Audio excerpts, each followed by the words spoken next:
Good morning, dear students. In view of the forthcoming practical examinations of physics lab, so we are going to do all 10 experiments videos so that it will be helpful for you people. So in this video, we are going to explain about the transistor characteristics experiment.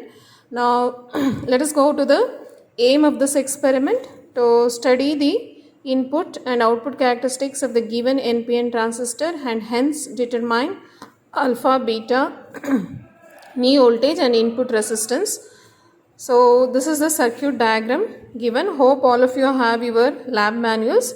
So compare the explanation with the lab manual also, and you have done this experiment in your regular lab, so you might have forgotten everything. So just to make you to recall everything, we are making this video. So this is the circuit diagram required. So we need a microammeter, milliammeter. So this is a transistor. So this is a voltmeters, 2 voltmeters we need, and 2 power supplies required, and this is the inbuilt resistance. Now look at the transistor board. So this is the experimental board where we have to do the experiment. So the circuit is already present on the kit. So there is a microammeter, milliammeter, voltmeter, only one is there, so we need one more. So we are using multimeter as a voltmeter here. So and this is the transistor. So the circuit board is already present. There will be inbuilt 2 power supplies which are inbuilt here. So this is the place where we need to connect the voltmeter, and here one more voltmeter. So this is the place where we need to connect the microammeter, and this is the place where we need to connect the milliammeter. So we have microammeter here and milliammeter. So you have to connect them into the required place. So now I am going to explain about the connections. So please. Madam. So first, let us look at the circuit. There exists a gap between the point P and A. So first fill that gap. And again there is a gap between the points Q and D. So fill that gap. So in the same way, between the points F and T, fill the gap. So again, between the points G and S, there is a gap, so fill it. So now the power supplies are connected into the circuit. Now in the place of microammeter, connect the microammeter. So positive of the microammeter, negative of the microammeter.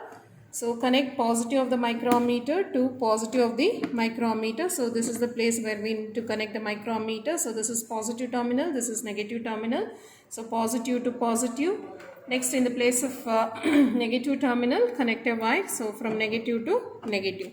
So this completes the microammeter connections. Next, let us move on to the milliammeter connection. So this is negative of the milliammeter and this is positive of the milliammeter. So negative should go to negative of the milliammeter, and this is the positive terminal. So positive should go to positive. So this completes milliammeter connection. Next, in the place of voltmeter, so this is the positive terminal and this is the negative terminal. So this is the place where we need to connect the voltmeter called VCE. This is the output voltage. So connect positive of the voltmeter to the positive terminal. See, this is positive, and next from negative terminal to negative of voltmeter. So this is output voltage denoted by the symbol VCE. So next we have one more connection left. So that is the input voltage denoted by the symbol VBE. So to do this, let us use the wires like this. So one is bigger and the other one is smaller. So this is positive and this is negative. So these two are connected into the multimeter. So in the multimeter we have 3 terminals. So under that, the last one is referred as the negative one. So among these two, you consider this as the positive terminal. So where we can measure voltage. So it is in the off mode. Now we need to connect and measure it as we need to measure the DC voltage. So we have the DC voltage symbol in this range and there are certain range here. So under that you have to go for 20. So select 20. Now it is on and it is showing 0 volts. So now let us look at So this microammeter is used to note down the input current denoted by the symbol IB. So this IB, this milliammeter is used to note down the output current denoted by the symbol IC. So this voltmeter is used to note down the output voltage denoted by the symbol VCE. So this multimeter is used to note down the input voltage denoted by the symbol VBE. So this is input voltage, input current, output voltage. Now let us switch on the circuit. So you have to switch on the mains, and then so there is a button in the side of this kit. So switch on here. Now all are on, all the windows are now started. So it is showing some value. So now minimize all the knobs so that all windows will start with 0. By default, if any of the window is showing non-zero value, let us neglect that. Now look at the tabular column 1. So tabular column 1 is for input characteristics. So where we need to vary the input voltage and we need to measure the input current by keeping output voltage as constant. So how much? 2 volts. So this is the output voltage. So this I have to keep as 2 volts. Then I have to vary the input voltage and I have to note down the input current. Now let us vary this. To vary this, I have 2 knobs here. One is the fine knob and the other one is coarse knob. So coarse is for large variations, fine is for small variation. Now I'll increase the coarse slowly. I'll go up to 1.8 or 1.9 using the coarse knob. Then for the fine adjustment, I'll use the fine knob and set exactly to 2 volts. Okay, I am now operating the fine knob, set exactly to 2 volts. Okay, it is approximately 2. Now let us stop this. So it is 2 volts. So next we have to vary this and we have to note down this. So to vary this, I have this knob. So to vary this, I have this knob.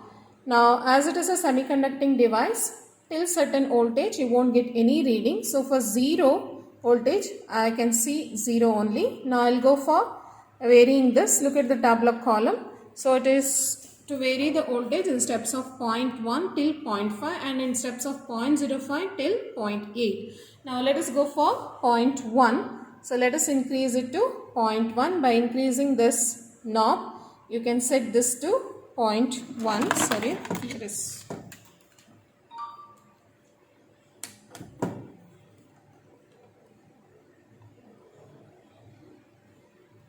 Okay, sorry, no.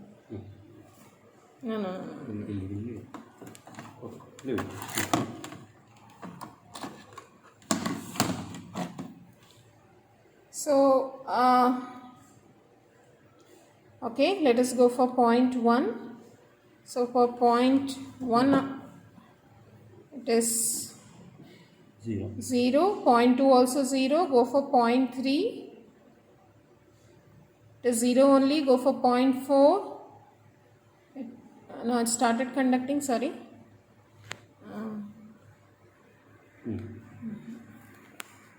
0.53. Okay, for 0.5, let us go back and check.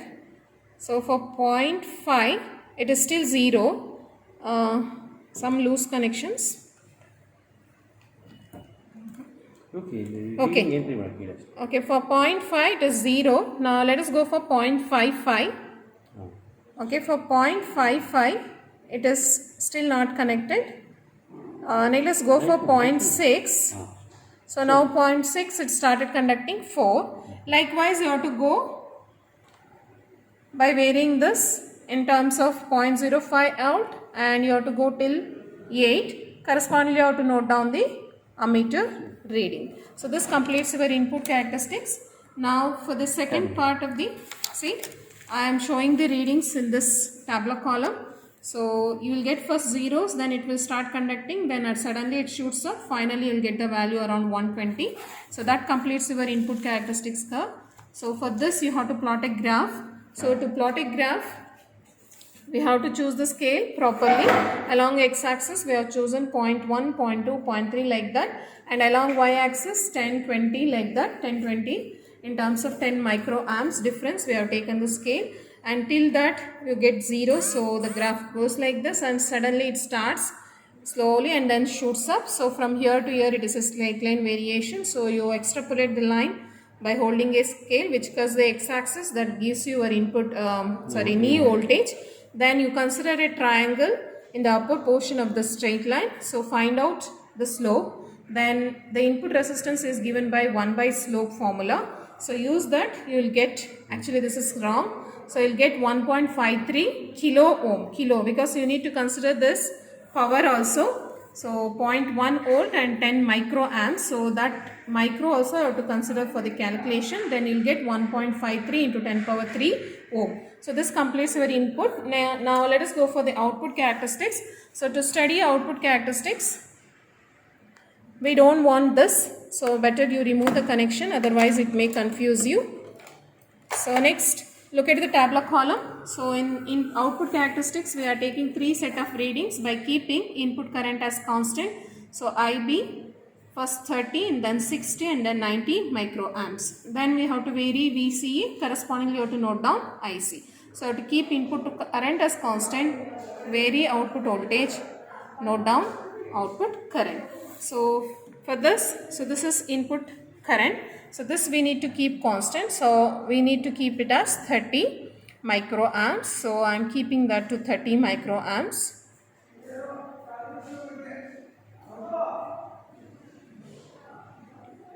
Okay, now minimize both these knobs. So actually it should read 0. Okay, it's showing by default some non-zero value. Let us not bother, and it started already showing some reading. So let us neglect that. So you write for any reading, whatever the display it is showing, instead of that you write for zeros, all columns 0 only. Whether it is showing 1 or 2, don't bother. So for zeros you write zeros only. Next let us go for 0.1. So this to increase we have to operate this knob. So let us increase slowly, set it to 0.1. Okay, for 0.1 I got 4. So write 4, and then for 0.2, let us go for 0.2. I got 4 only, and even for 0.3 also it is 4, and then go for 0.5. It is 4 only. Then you go for 0.1, it is still 4, then 2 also it is 4. So like this it has become constant now. So what you have to do is, first you will get 1 or 3 variations, then all constants. 1 or 3 variations, then all constants, like that. So this completes for 30, and then you minimize these two, raise it to 60, repeat the same thing. Minimize these two, raise it to 90 and repeat the same thing. So once you do the experiment, you will get the variation like this. So 1 or 2 constants, then 1 or 2 variations, then all constants, like that for all the 3 columns. So you have to go till 8 volts. So correspondingly you have to note down the readings. So then the graph will be like this. So choose the proper scale. So along x-axis 1 volt difference, along y-axis 2 milliamps difference. So if you plot a graph, the curve will be like this. So this is for output characteristics through 3 set of curves you are going to get. Then the calculations goes like this. You extrapolate the line towards y-axis. You will get 3 points called IC1, IC2 and IC3. So these values you know which you have kept constant. So using those values, you show substitution IC2 minus IC1. So in order to calculate beta, so you'll get these results. So this a very simple calculation, you can do it on your own. So you'll get 3 betas, take the average. So that will give you the beta. This is RI calculation. See, this beta average can be taken like this.